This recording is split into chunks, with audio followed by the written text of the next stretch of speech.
My name is Adrian Sweet. I'm 54 years old. I'm Christine Sweet. I'm 56.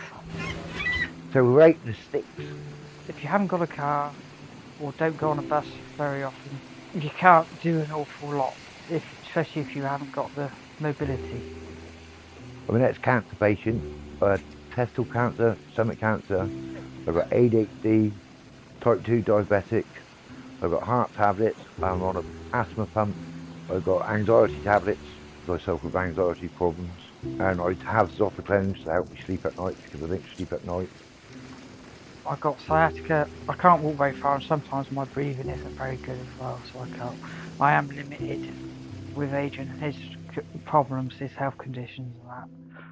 It's definitely hard because he doesn't trust doctors on the whole anyway. So, you're in the middle of nowhere up here, and there's a little surgery local that's very rarely open.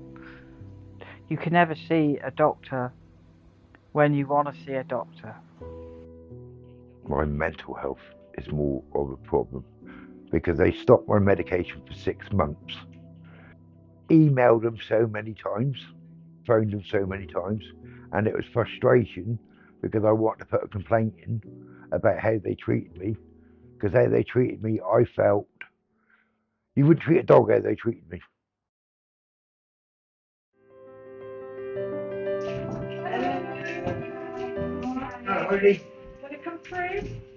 The Lantern Trust is a hub.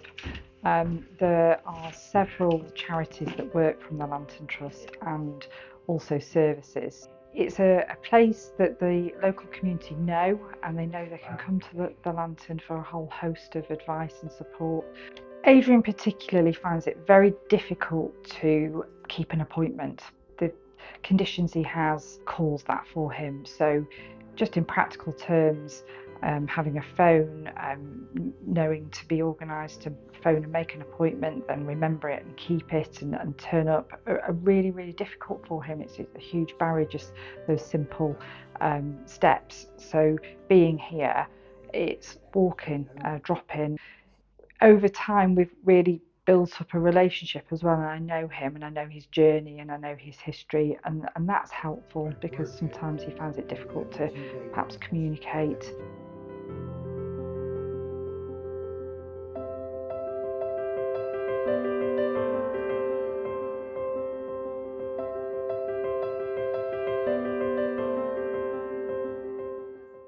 We have set this up here in Weymouth and Portland because we know we have high levels of deprivation, and this model has really helped reach some of the health inclusion groups that really do struggle to navigate the NHS. Dorset, in the popular imagination, is a prosperous and great place to retire, and for many it is. But what it hides is the reality that in these seaside towns, there are real areas of absolute deprivation, comparable to any inner city area. In fact, a lot of the people living here have been moved out actively from inner cities to live here.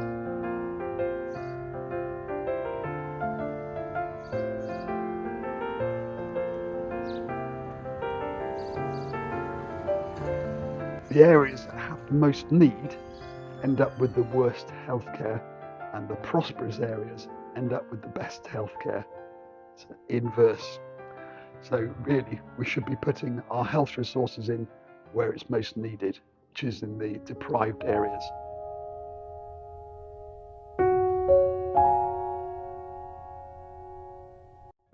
We're not only bringing the NHS services together, the outreach services from the council, the charity funding, it all comes together to get people through the front door and sorted out. So it doesn't matter what they come with, they've come to the right place. If we do work together, bring everyone that's there, all the various funding streams together, we can really make a difference. And it's shown here at the Lantern. The name is shining in the darkness, and that's what it does.